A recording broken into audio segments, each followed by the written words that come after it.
Hello and welcome to your weekly card pull. My name is Alexa. Today I'm going to be doing a reading for all of my Leo. So if you have a Leo sun, moon, rising, and or north node, this one is for you. This reading is channeled for the week of March 3rd through March 9th of 2024, and I'm very excited to get into it.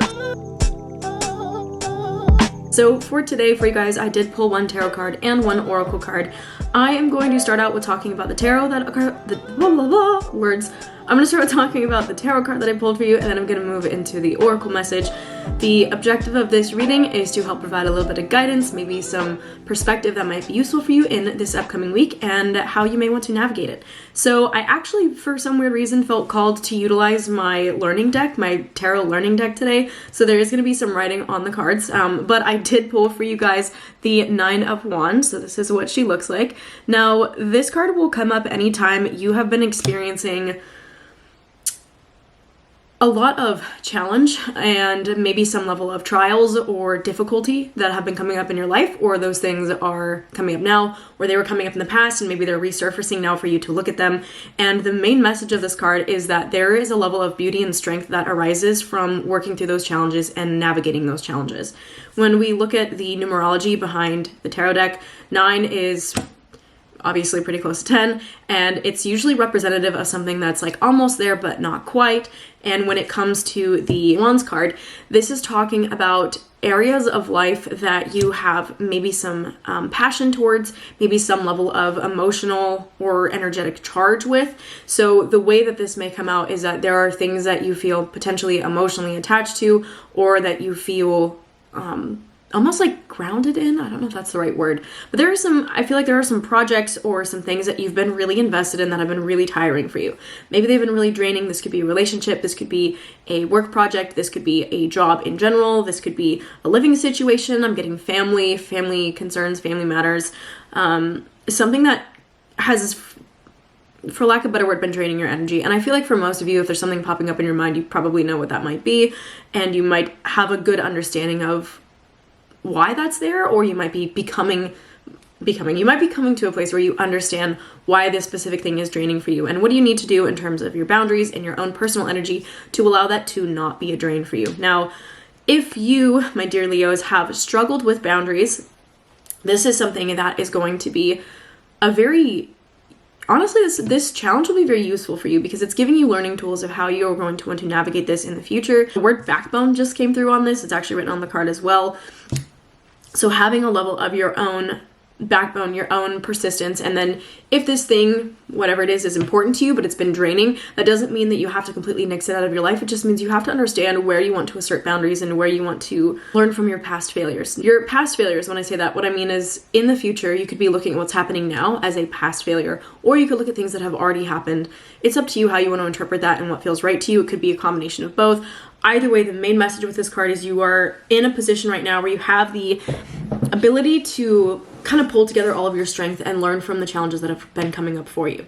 Now, from my oracle deck, I did pull for you guys, this is from my Monology deck, I pulled the full moon in Pisces card, and this card comes with a really big encouragement for you to balance spirituality and practicality.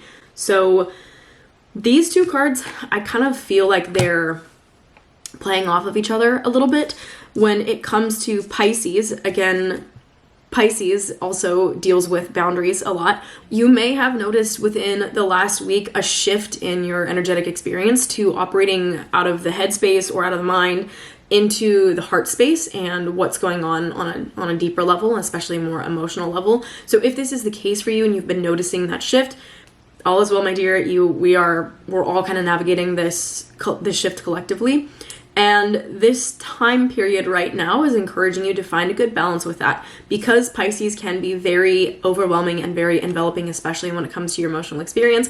You may want to have stronger boundaries with that. You may want to understand, like, okay, at what point am I giving into my emotions too much? At what point are my emotions taking away from my capacity to show up in a practical way? And vice versa. Am I being too practical or too up in my head or too logical or whatever, and it's taking me away from the ability to actually feel through my emotions and work with them? So Leos, there's going to be some opportunities for you to work with both of these themes, if you will. Again, I do feel like these keep coming back to boundaries and figuring out like a good balance, and maybe that in and of itself has been your challenge or your battle. Maybe that in and of itself has been what's been a struggle for you and you've been exhausted because you're dipping from one thing to the other and you're trying to figure out how much energy do I want to exert into both of these aspects of my life, one being the more practical, mundane, and the other being the more spiritual, etc.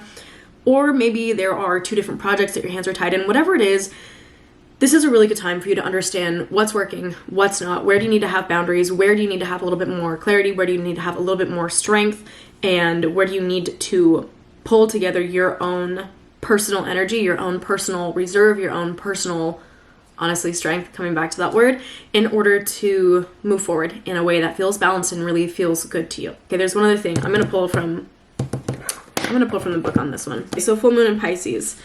Have you been so head in the clouds that you've lost touch with reality? If so, take this card as a sign you need to pay attention and make concerted effort to move towards your goals. The more practical steps you can take, the better. It's time to find an inner balance between responsibilities and dreams. Meditate on your question and solutions to your issue may come through very clearly. So if you've been in a tricky situation, this is asking for you to release anything that's standing in the way of your ability to actually move through that situation. That could be a narrative, that could be a person, that could be a place, that could be almost the word objectives coming through. Maybe you have goals that you think are aligned with what you want that maybe actually are not aligned with what you want. So I would say this is a really good time for you this week to meditate. This card encourages you to meditate every day and see what comes up to you. So answers will come up. Spend some time with yourself in meditation. And this card is a reminder for you of following your intuition. And I feel like for a lot of you, if you've been feeling fatigued, if you've been feeling tired, if you've been feeling exhausted, there is a piece of your life and your journey that's maybe a little bit out of alignment. So this is a really, really beautiful time and a really beautiful week for you to realign yourself. We are going to, at the middle of this month, so in a couple weeks, we're going to be shifting into Aries season, which is the start of a new astrological year. So we are wrapping things up. We are closing things out. This is a really good time to assess what feels good to you, what doesn't, what do you want to carry forward with you, and what do you not. So thank you guys so much for tuning in. I love you. I will see you guys on the next one. If you haven't already, please make sure that you subscribe. If you have questions, reach out to me. You can find me here, Instagram, TikTok, everywhere at alexab.alchemy. And with all of that being said, I will see you guys in the next one. I love you and have a good week.